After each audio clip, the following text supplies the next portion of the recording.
கோயில்ல 2 உண்டை தயிர் சோறை வாங்கி தின்னுட்டு சிவனேன்னு ஒரு மூலையில படுத்திருந்து மிஞ்சி போனா ஒரு 4-5 சிஷ்யனுங்க இருந்திருப்பானுங்க. ஒரு கார் இருந்திருக்கும். நான் பாட்டுக்கு வாய்க்கு வந்தது எதையோ ராமா கிருஷ்ணா போயிருந்தான்னு 4 பேருக்கு நல்லதை சொல்லிவிட்டு அப்படியே இருந்திருப்பேன்லடா.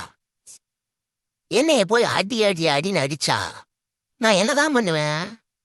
நான் ஒரு பரதேசிடா. பரதேசிகளை எல்லாம் அடிக்கப்படாதுப்பா. அவங்க பாட்டுக்கு வாழ்ந்துட்டு போறாங்கன்னு விட்டுறணும். செட்டி வீட்டு 1001 கூலிக்கு பொட்டி அடி பையனா நான் பெங்களூரு போனாங்கய்யா. அங்கேயும் இருக்க விடாம அடி அடி அடின்னு ரவுண்டு கட்டி அடிச்சா நான் என்னத்தான் பண்றதுனியா? கண்ணிறக்க நானும் அண்ணாமலையார பார்த்து மனசு நிறக்க அவரை நினைச்சு வாழ்ந்து செத்து போயிருப்பனேடா. என்னை ஏன்டா இவ்வளவு பெரிய ஆளாக்குனீங்க? எதுவானாலும் சரி மீனாட்சி மீனாட்சின்னு கூப்பிடுங்க. உடனே அம்மா வந்து அருள் பண்ணுவா. என்னாச்சு என்னாச்சு